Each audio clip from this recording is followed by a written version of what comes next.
Our friend Josh Hammer joins us now from the outskirts of Tel Aviv. He's the author of Israel and Civilization, senior editor at large for Newsweek. Hammer, glad to hear you're safe and things are going okay so far.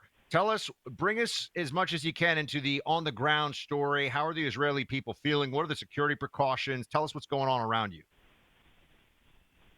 Yeah, Buck, thanks for having me. It's been a heck of a week so far. Things have not exactly gone according to plan, to put it mildly. So the first thing happened a couple of nights ago.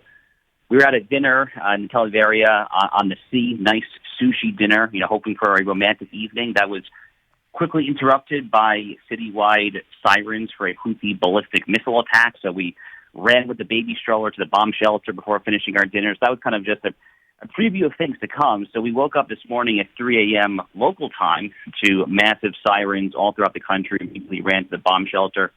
So I've been up, Buck, since 3 a.m. local time, and it's been a heck of a day. I guess what I can tell you is that on the ground, it's very eerily quiet. There are virtually no cars here on the road.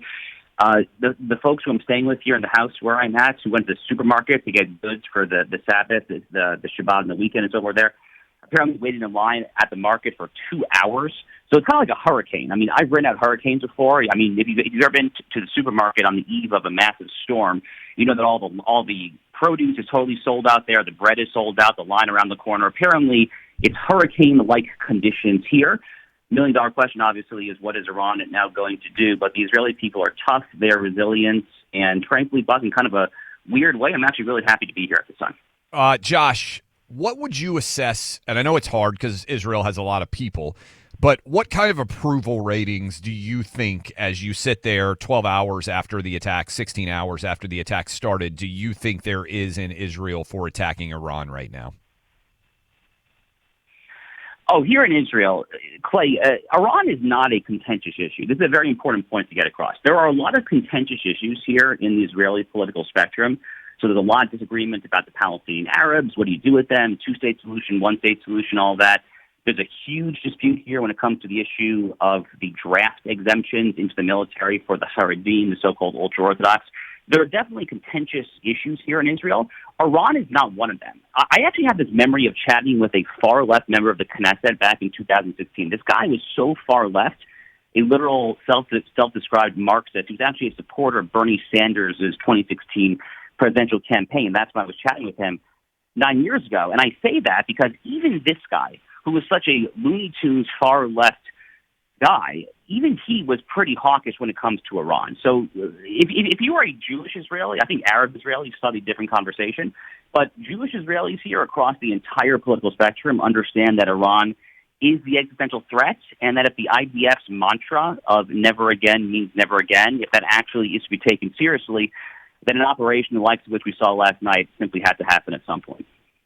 Do you have any sense, Josh, of surprise at the lack of military or effective military response from the Iranian side of the equation? As we begin to dig in more to this, and we will over the course of the show today, the mapping of targets, the ability to hit simultaneously the ballistic missiles program, along with the Natanz nuclear facility and other nuclear facilities, along with senior leadership, along with, it's a stunning array of targets, hundreds of planes that hit, over 100 sites.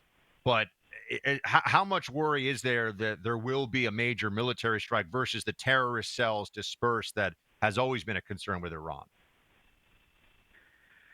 So we saw a preview of this last year, right? So twice last year, in both April and October, Iran launched a massive ballistic missile barrage at Israel. So the higher one was October. It was like 183 ballistic missiles or something like that.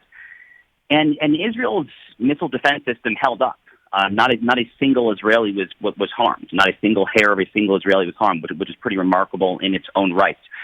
So we'll see if Iran is able to do more than that. I suppose color me skeptical for at least two reasons. One is on the Israeli north, you have their top proxy, Hezbollah, which has been completely decimated at this point. They are a total shell of what they once were, and Hezbollah was very much Iran's insurance policy there, this kind of sword of Damocles hovering over Israel, essentially trying to prevent Israel from striking. So Hezbollah has been taken care of.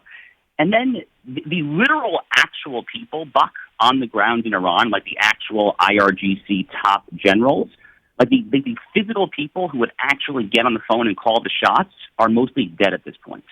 So I'm skeptical as to what could happen, but having said that, we're not taking any precautions. My wife and I, we were supposed to go to Jerusalem this weekend to spend the Sabbath there. I was supposed to have a talk my book in Jerusalem Sunday night. We essentially canceled all that. We're buckling down here in the safe house. We've got a nice big bunker, bomb shelter rooms. So we're not taking any chances. Certainly not taking any chances, especially as a new father.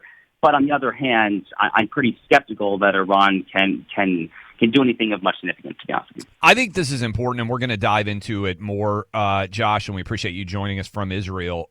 Book, by the way, is Israel and Civilization. There is actually a great deal of support for Israel's attacks from other Middle Eastern countries, Muslim countries. They also wanted Iran not to have nuclear weapons. That's an important part of this, and I don't know that it gets widely discussed, but Iran was seen as a pariah state by many Muslim countries as well.